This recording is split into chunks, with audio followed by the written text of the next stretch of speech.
10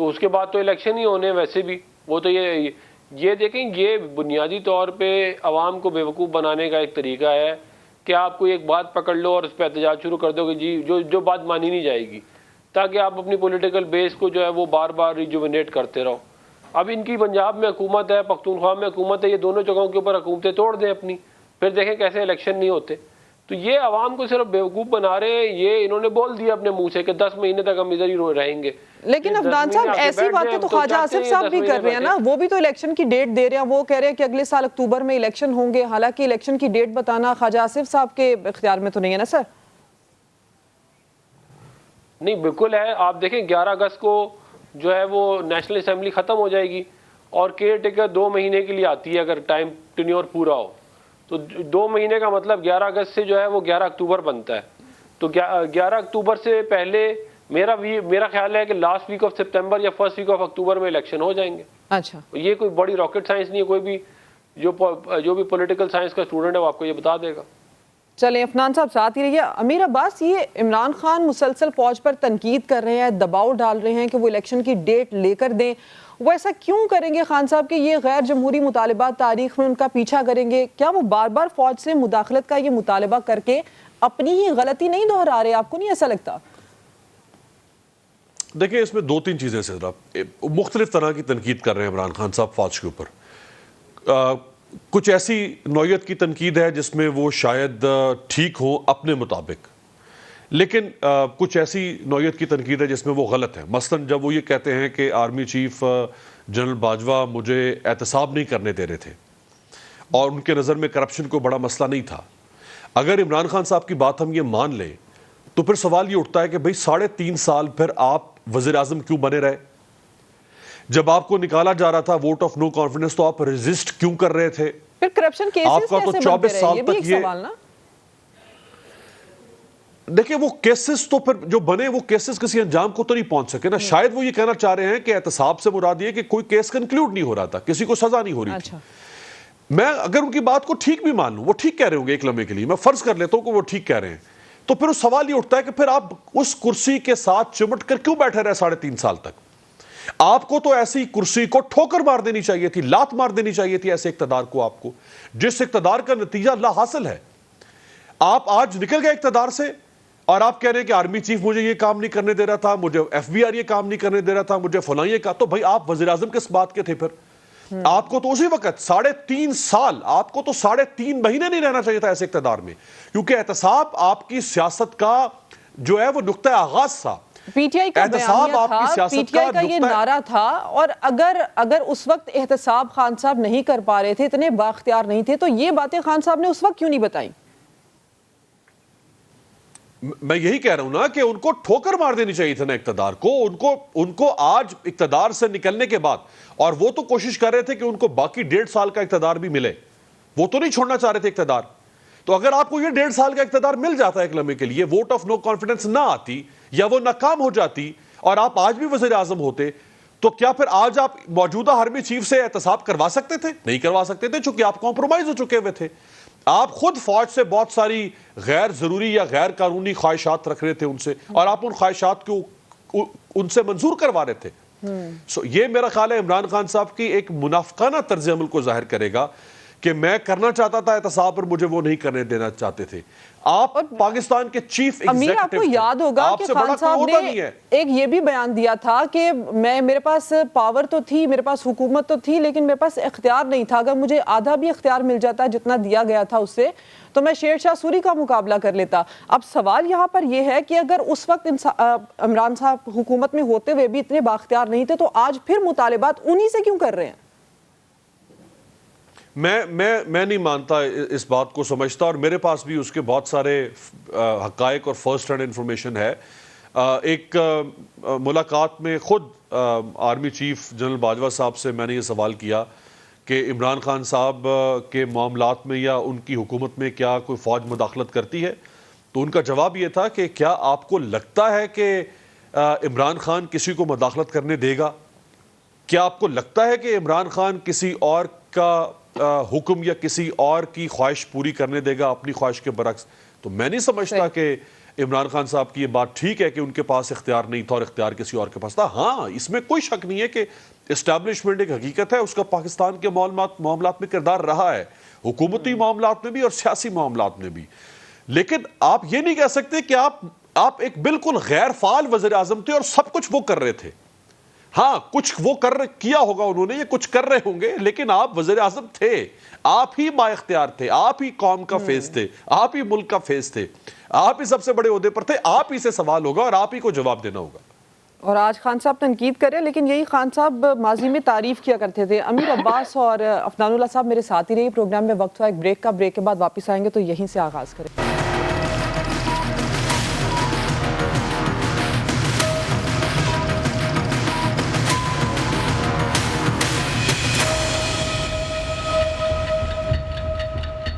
welcome back ناظرین. افنان اللہ صاحب, London سے یہ سٹیٹمنٹ آتا ہے کہ کوئی مذاکرات نہیں ہوں گے, پاکستان میں کمیٹی بنائی جاتی ہے مذاکرات کے لیے اور پھر اس میں مشروط پیشکش کی جاتی ہے مذاکرات کے لیے.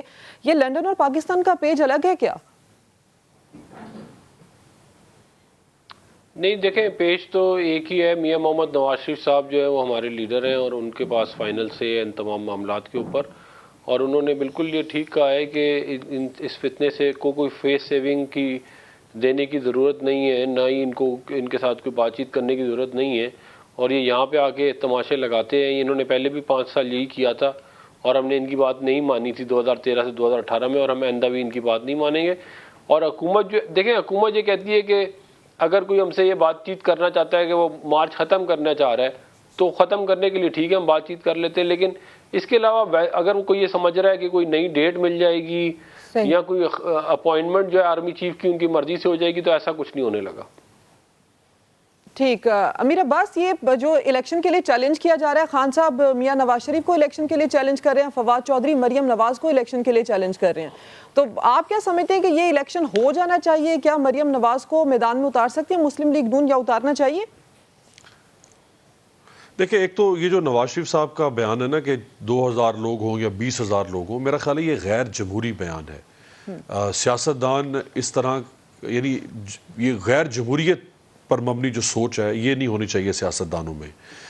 کوئی بھی شخص ہو, عمران خان تو ایک پارٹی کا سربراہ ہے, کوئی بھی شخص, میں, آپ, ڈاکٹر افنان, ہم کسی بھی حیثیت میں اگر ریاست سے کوئی مطالبہ کرتے ہیں تو ریاست کا کام ہے کہ وہ اس مطالبے کو, اگر وہ مناسب مطالبہ ہے تو اس کو سنیں. یہ سوچ خطر ہے اگر کسی میں بھی پائی جائے کہ ہم کسی کی بات نہیں مانیں گے. جہاں تک یہ الیکشن کا چیلنج ہے, دیکھیں ماضی میں صرف ایک ایسا موقع ہمیں ملتا ہے جہاں 2 پارٹی لیڈرز نے ایک دوسرے کا مقابلہ کیا ہو, اور وہ ہے ذوالفقار علی بھٹو اور مفتی محمود, جس میں بھٹو صاحب کو شکست ہوئی تھی اور مفتی محمود کامیاب ہوئے تھے. اس کے علاوہ پارٹی لیڈرز ہارتے رہے ہیں, اس کی بے شمار مثالیں ہیں. خود عمران خان 1997 میں نواز شریف سے الیکشن ہار گئے تھے. اسی طرح بلاول بھٹو زرداری ابھی لیاری سے الیکشن ہار گیا. عبدالشکور شاہ ایک گمنام سا کردار ہے قومی سطح پر, اس کو کوئی جانتا بھی نہیں تھا 2018 سے پہلے, ان سے الیکشن ہار گئے. جس کو منی لاڑکانہ کہا جاتا ہے مالاکنڈ, وہاں سے بلاول الیکشن ہار گئے. شہباز شریف ڈیرہ غازی خان سوات اور کراچی سے الیکشن ہار گئے پارٹی ہیڈ. مولانا فضل الرحمان 2 جگہوں سے الیکشن ہارے, شاید NA 38 اور 39 سے. اسفند یار ولی ایک اور پارٹی ہیڈ, وہ الیکشن ہار گئے. شاہد خاقان عباسی جو پرائم منسٹر رہے اور 7 یا 8 دفعہ MNA رہے, وہ صداقت عباسی جیسے ایک گمنام کردار سے الیکشن ہار گئے. پھر 1990 کے الیکشن میں اس وقت غلام احمد بلور جو ابھی عمران خان سے الیکشن ہارے, انہوں نے محترمہ بے نظیر بھٹو کو پشاور میں الیکشن ہرایا تھا, حالانکہ بے نظیر بھٹو پرائم منسٹر رہی تھی. ڈیٹیل ہسٹری آپ نے اس بارے میں بتائی ہے. پروگرام میں آپ میرے ساتھ تھے اور افنان اللہ صاحب آپ نے بھی پروگرام میں وقت دیا, آپ دونوں میں. ناظرین ایک بریک کی جانب چلتے ہیں, بریک کے بعد واپس آئیں گے تو مزید بات کریں گے.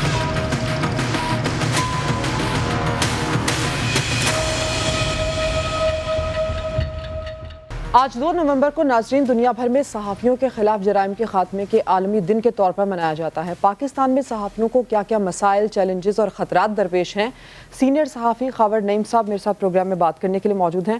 خاور نعیم صاحب, آپ نے جنرل ضیاء کے دور میں جدوجہد کی, کوڑے بھی کھائے, دہائیاں گزر گئی, لیکن آج بھی صحافیوں کو مختلف انداز میں تشدد کا سامنا ہے. 10 سال میں صرف 50 سے زائد جانیں بھی جا چکی ہیں اور تقریباً 90% سے زائد کیسز اپنے انجام کو ہی نہیں پہنچے ہیں. کیوں؟ آج پاکستان میں صحافیوں کے جرائم کے خلاف اقدامات کے لیے سد باب کے لیے عالمی سطح پر جو دن منایا جا رہا ہے، اس کو پاکستانی صحافی یا پاکستانی صحافیوں کی یونینز یا جتنے بھی ہمارے پریس کلبز ہیں، انہوں نے اتفاق کیا ہے کہ پریس کلبوں کے چھتوں کے اوپر کالے پرچم لہرا دیے جائیں۔ کسی یونین نے اور کسی پریس کلب میں اس حوالے سے کوئی تقریب منعقد نہیں کی۔ یہ بذات خود کسی پاکستان میں کسی تقریب کا منعقد نہ ہونا بذات خود اس بات کا غماز ہے کہ پاکستان کے جو صحافی ہیں وہ کس حالت میں زندہ ہے۔ اچھا، ہائی کورٹ کے حکم پر صحافیوں کے مسائل حل کرنے کے لیے 3 رکنی کمیٹی قائم کی گئی ہے جس نے اپنی تجاویز وزارت اطلاعات کو دینی ہے۔ آپ کو امید ہے سر کہ صحافیوں کو تنخواہیں نہ ملنا یا وقت پر نہ ملنا اور انشورنس جیسی بنیادی ضروریات پوری ہو سکیں گی؟ 1% مسئلہ بھی صحافیوں کا حل نہیں ہو سکتا، کیونکہ پاکستان میں فیڈرل لیول پہ 2 یونینز کا دعویٰ ہے پچھلے کوئی 10 سال سے کہ ہم نمائندہ یونین ہیں۔ 10 سال پہلے کوئی الیکشن ہوئے تھے، اس میں 1 ووٹ کا جھگڑا پڑا تھا اور دونوں یونینز جو ہے وہ اسلام آباد والی یونین ہو یا لاہور والی ہو، دونوں یونینز غیر فعال ہیں۔ جس ملک میں صحافی یونین کا یہ سیاہ کردار ہو، وہاں پر ہائی کورٹ یا سپریم کورٹ پاکستان کے صحافیوں کے بنیادی مسائل کیسے حل کرا سکتے ہیں؟ ٹی وی کے میرے مسائل جو ہیں وہ انتہائی محدود انداز میں اس طرح حل ہوئے تھے کہ اسلام آباد کے 3-4 لڑکوں نے سپریم کورٹ میں ایک ریٹ دائر کی تھی اور لاہور میں انہوں نے دوستوں سے کہا کہ آپ ہمیں پہلے 10-10 ہزار روپے بھجوائیں وکیل کو دینے کے لیے، اس کے بعد 10-10 ہزار روپے کی ضرورت اور پڑے گی تو وہ آپ سے لیں گے۔ تو یہاں بول ٹی وی کا کوئی ایک کارکن بھی ایسا نہیں تھا جو بیچارہ 10 ہزار روپے دے سکتا۔ میں نے کہیں سے لے دے کے ان کو 10 ہزار روپے بھجوائے، اس کے بعد انہوں نے دوبارہ مجھ سے 10 ہزار روپے منگوائے، وہ میں نے ان کو بھجوائے۔ لیکن سپریم کورٹ نے جو مجھے چیک دیا تھا وہ چیک میری اصل تنخواہ کا 20% بھی نہیں تھا۔ صحیح۔ انہوں نے 3 لاکھ روپے کار کے مہینہ اس کار کے کاٹے ہوئے تھے، 5 سال کے 3 لاکھ روپے مہینہ کے حساب سے میری کٹوتی کی ہوئی تھی، جو کار پہلے ہی مہینے مجھ سے لے لی گئی تھی، اور دوسری کار چوری کی گئی، تیسری کار بھی چوری کی گئی، تو ان کاروں کے پیسے بھی لیے گئے۔ مطلب انتہائی فراڈ کی جو انتہا ہوتی ہے نا، بول ٹیلی ویژن جس کا نام ہے بول اور اس کا مالک شعیب شیخ، میں اس پہ بڑی لمبی بات کرنا چاہتا ہوں۔ اگر شعیب شیخ صاحب کے اندر غیرت ہے تو میں آپ کے ٹیلی ویژن کے توسط سے کہوں گا، اگر 1% بھی غیرت ہے تمہارے اندر، میرے سامنے آؤ اور بیٹھ کے بات کرو، مکالمہ کرو، میں بتاؤں کہ پاکستان میں تم نے صحافت کو اور صحافی کو کیسے برباد کیا ہے اور تم نے جیل کیسے کاٹی ہے۔ جب میں بتاؤں کہ تم نے جیل کیسے کاٹی ہے تو لوگوں کو پتہ چلنا چاہیے کہ صاحب جیل کیسے کاٹ رہے تھے۔ جیل کا، کراچی سینٹرل جیل کا جو میٹنگ روم ہوتا ہے جس میں کوئی 150 آدمی بیٹھ سکتے ہیں، یہ شعیب شیخ کے قبضے میں تھا، اس کی نگرانی میں تھا۔ اچھا۔ جیل کے میٹنگ روم میں بول کی آفیشل میٹنگ ہوا کرتی تھی، میں خود ان میٹنگز میں بلوایا گیا، میں نے خود سب کچھ دیکھا وہاں ہوتے ہوئے۔